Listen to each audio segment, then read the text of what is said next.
Hello everyone, আসসালামু আলাইকুম। সবাই কেমন আছেন? আশা করছি আল্লাহর রহমতে সবাই খুব ভালো আছেন। আমরাও আলহামদুলিল্লাহ বেশ ভালো আছি। বরাবরের মতো আজও আরও একটি ডেইলি ব্লগ নিয়ে হাজির হয়েছি। আশা করছি শুরু থেকে শেষ পর্যন্ত ভিডিওর পাশে থেকে যাবেন। অবশ্যই স্কিপ করা ছাড়া ফুল ভিডিওটি কন্টিনিউ করার চেষ্টা করবেন। কোথাও কোনো অংশ আপনাদের কাছে একটু হলেও ভালো লাগবে। আজকের ভিডিওটা আমি দুপুর থেকে শুরু করেছি। বাবুকে নিয়ে স্কুল থেকে 10:30টায় বাসায় এসেছি। তারপর ওদেরকে নাস্তা করিয়ে আপনাদের ভাইয়াকে নাস্তা দিয়ে তারপর আমি আমার সংসারের কাজকর্ম শুরু করেছি। আমি আজকে কিছু বাড়তি কাজ করে নেব, কারণ আগামীকাল থেকে আমার বড় মেয়ের পরীক্ষা। পরীক্ষার দিন আমি কোনো রকমের কোনো কাজের ঝামেলা রাখতে চাই না, কারণ সেদিন আমার স্কুল থেকে আসতে একটু দেরি হয়। আমি চেষ্টা করি যেদিন পরীক্ষা থাকে তার আগের দিন আমার হাতে জমানো বাড়তি কাজগুলো আমি করে নিতে। যদিও আমি স্ক্রিনে বা ক্যামেরা অন করে সব কিছু শেয়ার করতে পারবো না, তবে আমি অফ ক্যামেরাতে কিন্তু অনেক অনেক অনেক কাজ করে নিব আজকে, যেন কালকের দিনটা আমি একদম রিল্যাক্সে কাটাতে পারি। সেই সাথে আমি কিন্তু আজকে আগামীকালকের দুপুরের জন্য রান্না বান্না করে ফেলবো। মানে আজকে দুপুরে যে রান্নাটা করব সেটা একটু বাড়তি রান্না করব, যেন আগামীকাল দুপুর পর্যন্ত আমি চলতে পারি। তো এভাবে করেই আসলে কাজকর্ম গুছিয়ে করার চেষ্টা করি, না হলে আমি একা হাতে পেরে উঠি না। কারণ আমার সংসার সমস্ত দায়িত্ব আমার উপরে, সেই সাথে আমার বাচ্চাদের দায়িত্বও আমার উপরে। কারণ আপনাদের ভাইয়া দোকান করে এসব আসলে করা সম্ভব না। আমি তাকে কখনো জোর করেও বলি না যে এটা করে ফেলো, কারণ আমি তো দেখি সে কত পরিমাণে ব্যস্ত থাকে।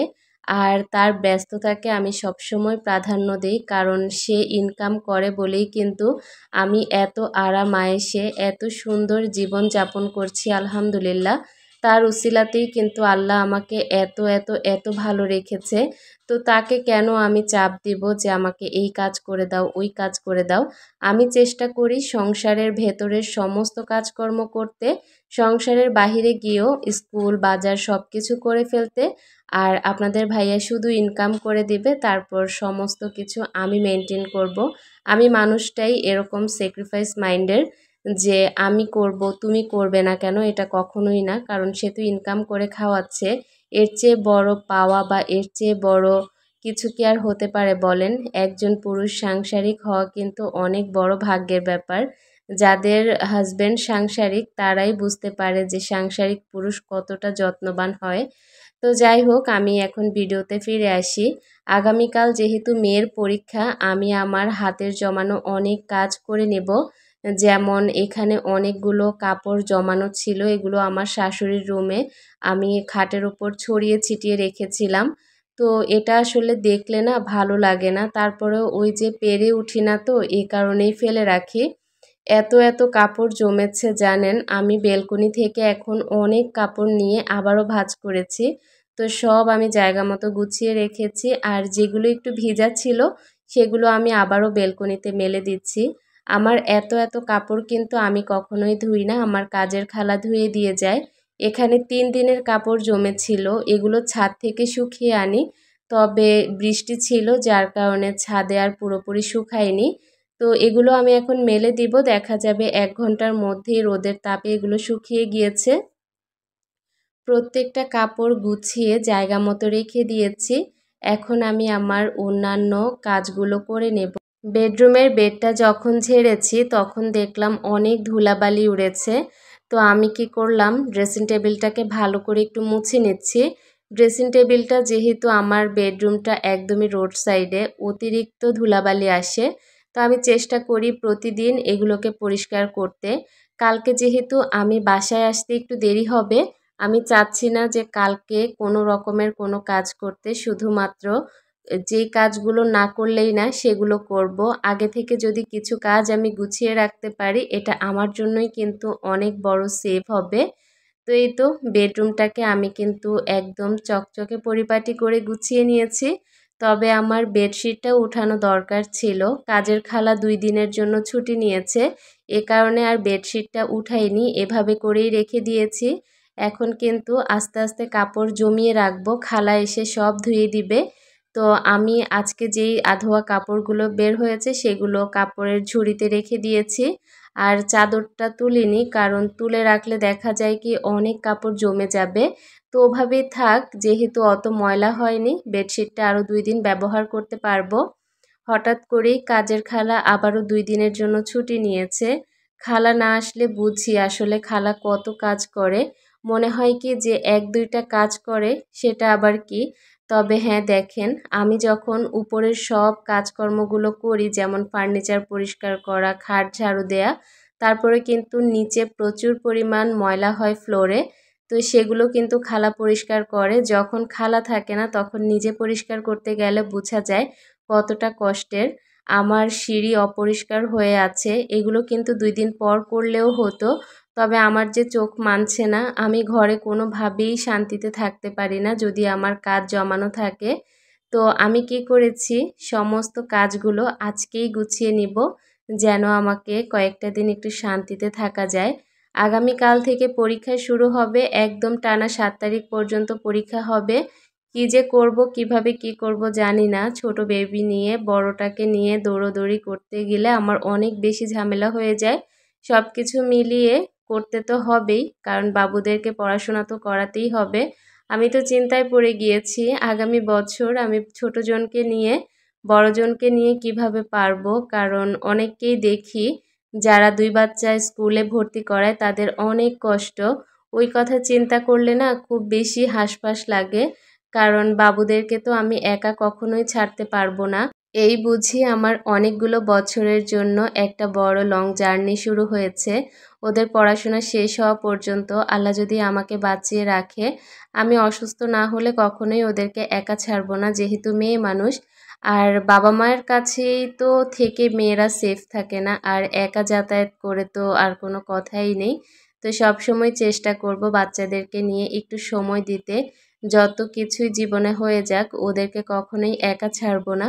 আমি কিন্তু কথা বলতে বলতে এদিকে বেসিন এরিয়াটা একদম চকচকে করে পরিষ্কার করে নিয়েছি।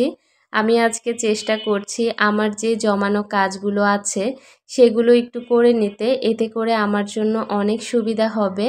তো আমি বেসিন এরিয়াটা যখন পরিষ্কার করেছি, আমার মন থেকেই শান্তি লাগছিল, কারণ বেসিন এরিয়াতেই দেখা যায় হাত মুখ ধোয়া হয়, অধিকাংশ সময় বেসিন এরিয়াতে দাঁড়ানো হয়, তখন অপরিষ্কার দেখলে আর ভালো লাগে না। তো এখন পরিষ্কার করার পর মাশাআল্লাহ খুব চকচকে লাগছিল।